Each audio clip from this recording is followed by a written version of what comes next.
Ang Malacanang obsessed kayo ani instead of, managing the country. Pagpadagan ka gobyerno, wala may governance that is happening. Because as far as I know, kita mga taga-LGU, kita nagapadagan sa tuwa mga syudad. Pero kini tawhanan nga nakatungtong diha, unsa may gibuhat? Tama naman to sinabi ni Mayor Baste. Etong ginagawa niya, tinatakpan niya lang kung ano po yung mga kakulangan niya na hindi niya maibigay sa taong bayan. Alam niyo yun, papalitan lang po nila ng issue. Pero totoo niyan, wala talagang ginawa itong administrasyon na to para sa ikabubuti ng ating mga kawawang kababayang Pilipino na hanggang ngayon ay naghihirap pa rin. Kahit anong paninira nila mga lodi, alam niyo po ang nangyari? Imbis na masiraan po si VP Sara Duterte, yung mga baho po nila ang umalingasaw. Bumalik po sa kanila yung karma. Patunay po na bumabalik lang po tayo sa dati. Itong tambalan po ng Romualdez at saka Marcos. What are these mistakes? Nagpa-control siya during the latter part. Yung si Senior, ang isa sa mga sumira sa kanya, yung si Romualdez, tatay. Oh, history has repeated itself.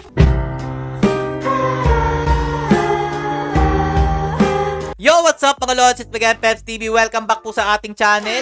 Naalala niyo po ba yung sinabi ni Tatay Duterte? Ako mga lodi, hindi ko po ito makakalimutan. Dahil nga po yun po talagang totoong nangyayari sa ating bansa. Na kapag ang gobyerno po ay napalitan, yung panibagong papasok na administrasyon, sisirain lahat ng mabuting ginawa ng dating administrasyon para madiscredit o maging masama yung ginawa mo nung ikaw pa'y nananungkulan. At yan na po ang nangyayari ngayon kay Tatay Duterte. Yan po talaga ang pangit sa ating gobyerno. Imbis na mag-focus sa ayos ng ating bansa, nagpo-focus po sila para siraan ang nakaraang administrasyon. Ito po yung sinabi ni Mayor Baste Duterte sa napansin niya. Kasi puro tapon lang daw po ng issue kay Tatay Duterte ang ginagawa nitong administrasyong ito. Pakinggan nyo po mabuti ha. Yung issue nga ilang ginahimuag narrative nga bisag, wala naman gilabot ako amahan diha. Ito sample. Yung kay Kibuloy mga lodi. Pinapalabas nila na pinoprotektahan ni Tatay Duterte, ito po si Kibuloy. Nawala na naman po siya sa posisyon. Ito pa. Ang tunok manggod nila kung ang mahan PRD. Anton sa di manggod nila pacify or madakpan or matangtang sa scene sa politika si PRD. Paminaw nila na sila'y kompetensya. Nagiging threat po kasi si Tatay Duterte para po sa kanilang plano sa susunod na mga eleksyon.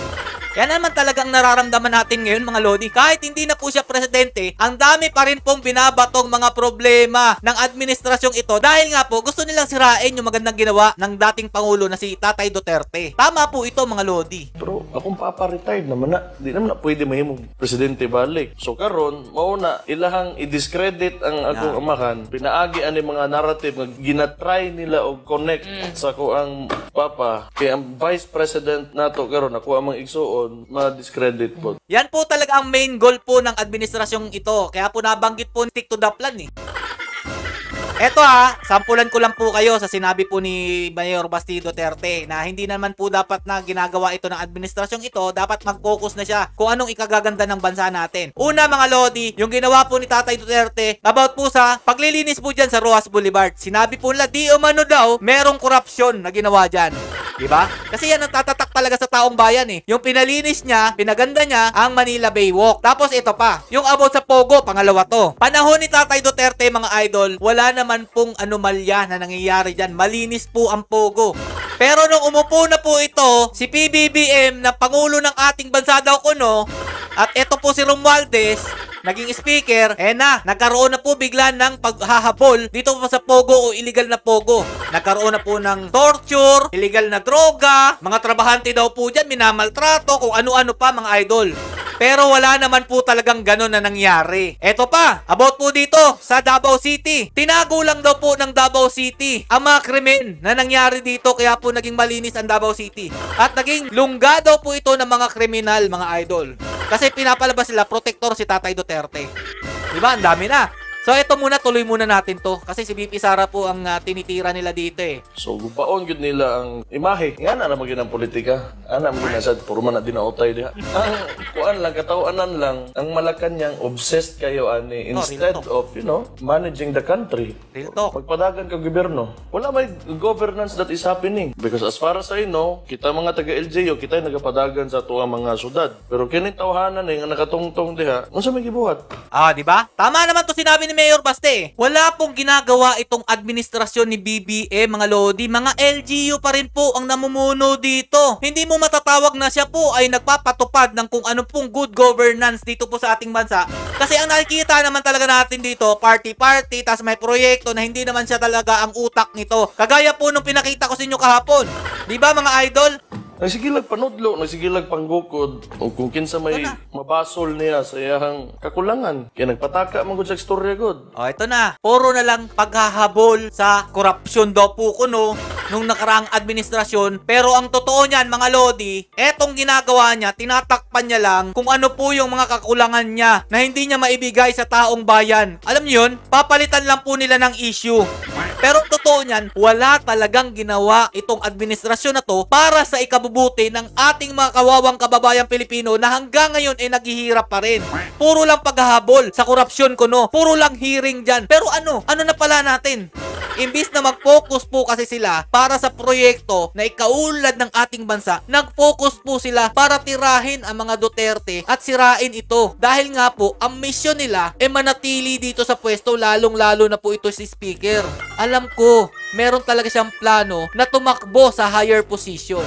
At ito na nga po, kinakamada na po nila. At yung ginagawa nilang kay VP Sara Duterte na paninira, gaya nga po ng sinabi po ni dating Pangulong Rodrigo Duterte na ginagawa po ng dating mga administrasyon, at ito pong sinabi ni Baste Duterte, sinabi rin po yan ni VP Sara Duterte nung hearing po nila dyan sa Congress. What we are witnessing now is no ordinary legislative inquiry. This exercise is a well-funded and coordinated political attack. Political attack. This much is evident from the very words of the privileged speech that prompted this inquiry. A speech that simply meant to say, do not vote for Sara on 2028. It is clear to me that this inquiry is not about misused funds, accountability, or governance. Instead, it is solely aimed at discrediting my name and my office to prevent future political contests. Klaro naman siguro. O para sa mga talangka dyan na ayaw pa rin maniwala. Ito talaga nangyayari. Nangyayari at nangyayari pa rin ito ngayon. Umulit na naman tayo sa dating ginagawa ng administrasyon, mga idol. Na tinapos na po ni Tatay Duterte yung ganyang pangit na pamamaraan. Nag-focus po siya sa magandang mga proyekto na makakatulong sa pag-asenso ng ating bansa, mga idol. Pero kahit anong paninira nila, mga Lodi, alam niyo po ang nangyari? Imbis na masiraan po si VP Sara Duterte, yung mga baho po nila ang umalingasaw. Kagaya po nito, mga idol, no? Diba? Kung hindi pa po nila siniraan si VP Sara Duterte, malalaman ba kaya natin itong mga gantong magagarbong buhay nitong mga kongresistang ito? Nakala mo talaga kay laki-laki ng sweldo. Tapos yung mga palamuti nila, mga porselas nila, bags nila, kung ano-ano pa dyan, sasakyan nila, bahay nila, napaka mamahalin, mga idol. Tapos, sasabihin nila, ginagawa lang nila ang trabaho nila. Ginagawa nila para busisiin ang budget ng ating OBP.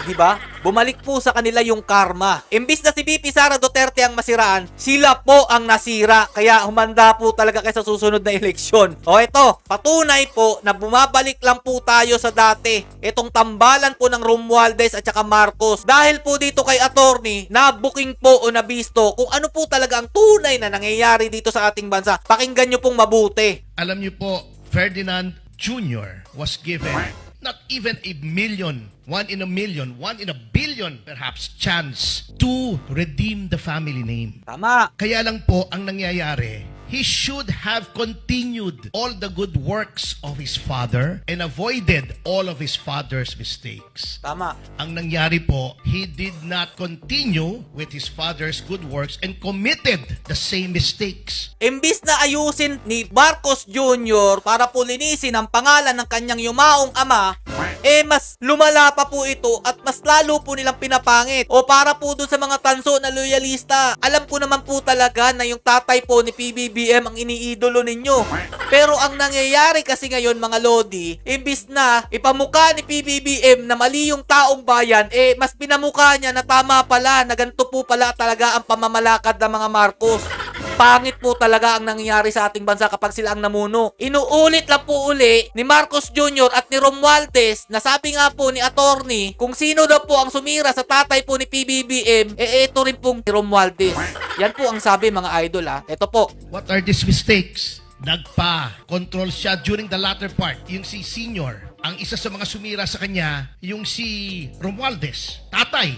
History has repeated itself. Bumabalik po yung history mga idol. Kung sino po yung sumira sa ama po ni PBBM, yan din po ang nakakasama niya ngayon. At sa tingin ko, siya rin po ang nagmamando dito po kay Pangulong Bongbong Marcos.